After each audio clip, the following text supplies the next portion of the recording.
through. Mkhitaryan through. Aubameyang here. This is for 4-1. Aubameyang beyond Boric. And calmly. Alright, good morning, good evening, good afternoon. Back again with you, Military Guna TV. And tonight I would love to discuss Dani Cebellos. And at this point in time, it would seem as if he has fallen out of favor with Mikel Arteta. But I don't believe that's actually the end of the story. But I believe that he still has a chance in this team, and he still has a chance to prove himself. And at this moment, I strongly do believe that he's the best partner in a midfield three for Thomas Partey. I think even in a double pivot, he would be definitely one of the best persons to partner Thomas Partey. One of the things that I do believe is that it would allow Dani Cebellos, and we know he has the creative instinct. You can see from previous under 17 championships or under 21 championships, or even when he was at Real Madrid. It's just that he didn't get a chance at Real Madrid because the amount of quality players that were there in front of him. You have players such as Luka Modric, you have Toni Kroos, Casemiro, Valverde, and these are quality players just waiting for their opportunity. And if you see that, if you're in any team and those are the players in front of you, as a young player, it would be best if you move on and try to sort out your career somewhere else to get a better self, get better for yourself in this one. Now, he has made a step to come to Arsenal Football Club because he see where he needs game time and also the ability to get himself or cement himself into the Spain international team, and that is a must, and that is also a plus for him. Now, let's consider this as well. How Dani Cebellos plays, he plays with a lot of agility, fight, power, pace. He might not be the quickest person, but that's how he plays.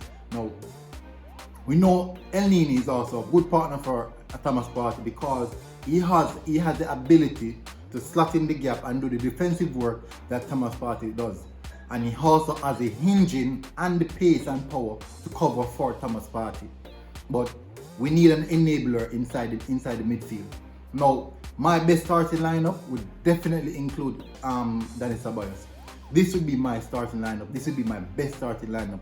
It would go like this. We have Leno in goal, Ainsley Maitland-Niles at right back because he's definitely a better right back to me, in my perspective, than Hector Bellerin. He's better on one-on-one duels. He's better in 50-50. So overall, he's definitely a better player. And also, when Ainsley Maitland-Niles play on the right as a right back, you will see where it engages Nicolas Pepe and you see more from Nicolas Pepe in that sense. So we have Ainsley Maitland-Niles at right back.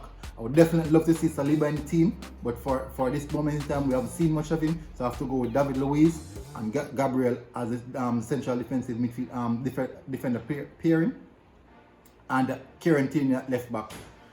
Now move into the midfield. I will use a double pivot of El Nini and Thomas Partey for them both to share each role, and also retention of the ball and keeping composure, keeping the ball in possession. Now in the midfield 3-4-2-3-1 is the formation. The three in front of the double pivot would be Nicolas Pepe on the right, Dani Cebellos in the number 10 position, and Bukayo Saka on the left. Pierre-Emerick Aubameyang from the strike.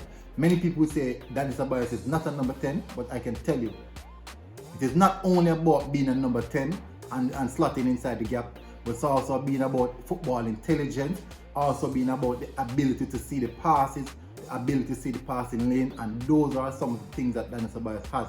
And one of the key factors in the modern day number 10, I would say /10/8 would be the ability to press high and the ability to maintain and high press without being fatigued, and the ability also to cover a large amount of ground, and the ability also to do the massive defensive work that the modern day football is now doing. So that's my perspective. So I do believe that at this point in time, Dani Cebellos must be a player in which Arsenal look to keep, and also a player which Mikel Arteta look to invest or input inside the team at this point in time, because at this moment we're lacking something that he has, and he also has the ability to score, and we've seen that against Sheffield United last season. We've seen the ability that he has to create an assist, and those are some of the things that we should look out for with Dani Cebellos. And I think that this is now the time for us to injecting him back into the system. Also, someone we should look out for is Joe Willock. But thank you for tuning in again, and I would love for you to like, share, and subscribe. Please tell me who's the best midfield pair or the best midfield or the best formation you think that would fit this system that this team that Arsenal has, and who are those players that you think would be best suited in those positions. Thank you again for tuning in. Please, before you go, subscribe. Anything Military Guna TV. I am out.